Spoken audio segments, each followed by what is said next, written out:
గాయత్రి వంటింటికి స్వాగతం.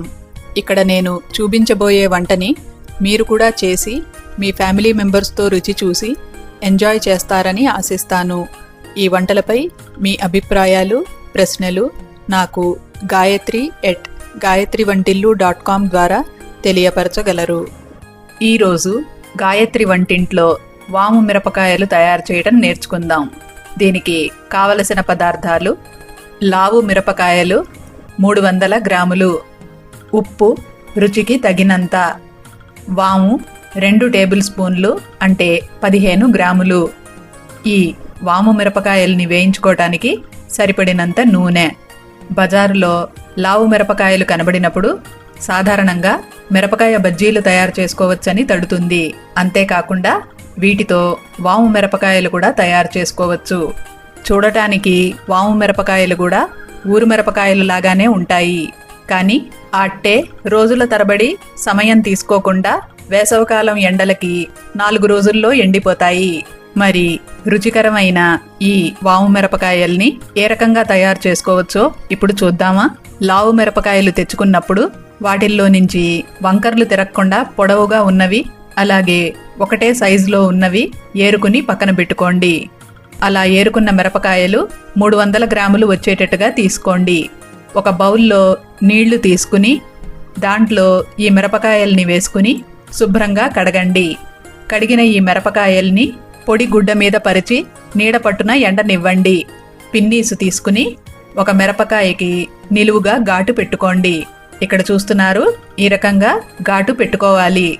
ఇదే రకంగా మిగిలిన అన్ని మిరపకాయలకిను నిలువుగా ఘాటు పెట్టండి. కారం పెద్దగా ఇష్టపడని వారు కాసిని గింజలు తీసేయవచ్చు. ఇలా అన్ని మిరపకాయలకి ఘాట్లు పెట్టుకుని పక్కన పెట్టుకోండి. వాములో మట్టి గడ్డలు అవి లేకుండా శుభ్రం చేసుకోండి. కడిగి తుడుచుకుని పొడిగా ఉన్న రోటిలో వాము అలాగే ఉప్పు ఈ రెండూను వేసుకుని బండతో నూరండి. వాము బండ కింద నలిగినప్పుడు మంచి వాసన వస్తుంది. అలాగని ఈ వాముని మెత్తగా పొడయ్యేదాకా నూరక్కర్లేదు. మంచి వాసన రావటానికి వాముని కాస్త నూరితే చాలు. నూరిన ఈ వాము మిశ్రమాన్ని ఒక ప్లేట్లోకి తీసుకుని పక్కన పెట్టుకోండి. ఘాటు పెట్టుకున్న ఒక మిరపకాయని తీసుకుని ఇక్కడ చూపించిన విధంగా బొటన వేలుతో పైన నొక్కారంటే దాని పొట్ట విచ్చుకుంటుంది. ఇప్పుడు తగినంత నూరిన మిశ్రమాన్ని తీసుకుని ఈ మిరపకాయలో కూరండి. ఇక్కడ చూస్తున్నారు, ఈ రకంగా కూరుకుని పెట్టుకోవాలి. ఇప్పుడు ఈ మిరపకాయని కూరుకున్న భాగం పైవైపు ఉండేటట్టుగా చూసుకుని ఒక ప్లేట్లోకి పెట్టుకోండి. ఇదే రకంగా అన్ని మిరపకాయల్లోనూ ఈ నూరిన మిశ్రమాన్ని కూరండి. మిరపకాయల్లో వాము మిశ్రమం కూరుకునేటప్పుడు ఒక్కోసారి తెలియకుండా ఎక్కువ కూరేస్తూ ఉంటాము. అటువంటప్పుడు అనుమానం వస్తూ ఉంటుంది, ఈ మిగిలిన మిశ్రమం మిగిలిన మిరపకాయలన్నిటికీ సరిపోతుందా అని. కాబట్టి ఏం చేస్తారంటే తీసుకున్న మిరపకాయల్లో సగం మిరపకాయలు కూరుకున్న తర్వాత ఆ పళ్ళాన్ని పట్టుకుని కొద్దిగా కదపండి. ఇలా కదిపినప్పుడు కొంత మిశ్రమం పళ్ళెంలోకి జారుతుంది. ఉప్పు వలన పచ్చిమిరపకాయలలో నుంచి తేమ వస్తుంది. ఆ తేమ వలన ఈ వాము మిశ్రమం పచ్చిమిరపకాయల్లో కొద్దిగా అంటుకుని ఉంటుంది. పళ్ళాన్ని కుదిపినప్పుడు అధికంగా ఉన్న మిశ్రమం జారుతుంది. కుదపమన్నానని బాగా కుదిపారంటే పెట్టిన మిశ్రమం అంతాను జారిపోతుంది. ఇలా తీసుకున్న మిరపకాయలన్నిట్లోకి తయారు చేసుకున్న వాము మిశ్రమాన్ని కూరుకుని పళ్ళెంలో పెట్టుకోండి. ఇప్పుడు ఈ పళ్ళాలని తీసుకెళ్లి మేడ మీద ఎండలో పెట్టండి. మొదటి రోజు ఎండలో పెట్టినప్పుడు ఈ రకంగా ఉన్నాయి. పక్షులు మూతులు పెట్టకుండా ఉండటానికి ఈ పళ్ళాల మీద వైర్ మెష్ని పెట్టుకోండి. రోజు ఏపాటి ఎండినాయో ఇక్కడ మూవీని చూస్తూ ఉండండి, తేడా తెలుస్తుంది.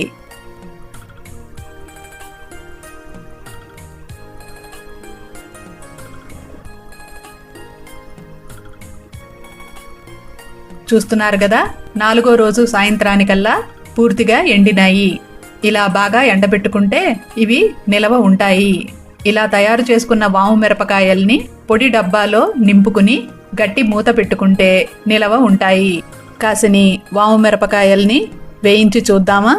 స్టవ్ మీద మూకుడు పెట్టుకుని దాంట్లో తగినంత నూనె వేసుకుని కాయండి. కాసిని వాము మిరపకాయల్ని తీసుకుని ఈ వేడి నూనెలో వేసుకుని కలుపుకుంటూ వేయించండి. కలుపుతూ ఉంటే ఈవెన్గా బ్రౌన్ అవుతాయి. అవి రంగు మారిన వెంటనే చిల్లుల గరిటెతో వాటిని నూనెలో నుంచి తీయండి. మిగిలిన మిరపకాయల్ని నూనెలో వేసుకుని కలుపుకుంటూ వేయించండి. అవి లైట్ గోల్డెన్ రంగుకి రాగానే చిల్లుల గరిటెతో నూనెలో నుంచి తీయండి. వాటిలో ఉన్న వేడికి అవి మరి కాస్త ముదురు రంగుకి మారతాయి. ఈ వాము మిరపకాయల్ని చప్పిడి కూరల్లోనూ పప్పుల్లోనూ నంచుకుని తినచ్చు. అలాగే పెరుగు అన్నంలో నంచుకుని తిన్నా కూడా ఎంతో రుచిగా ఉంటాయి. వేయించిన వాము మిరపకాయలు అలాగే వేయించిన అప్పడాలని కాస్త నలిపి అన్నంలో కలుపుకుని నెయ్యి వేసుకుని తింటే ఎంతో బాగుంటుంది. ఇంట్లో ఏ ఆదరువు లేనప్పుడు ఈ రకంగా చేసుకుని తింటే ఎంతో రుచిగా ఉంటాయి. ఊరికి వెళ్ళినప్పుడు మా అత్తయ్య గారి దగ్గర నేర్చుకుని అక్కడే తయారు చేసిన ఈ రెసిపీని నా ప్రేక్షకులతో పంచుకుంటున్నాను. ఇక్కడ చూపించినట్టు ఈ వాము మిరపకాయల్ని మీరు తయారు చేసుకుని మీ ఇంటిల్లిపాది ఆనందిస్తారని ఆశిస్తాను. ఈ రెసిపీకి సంబంధించిన డీటెయిల్డ్ డిస్క్రిప్షన్, టిప్స్ మీరు నా వెబ్సైట్లో చూడగలరు. ఇలాంటి మరెన్నో వంటలని మీరు నా వెబ్సైట్ gayatrivantillu.com లో చూడగలరు.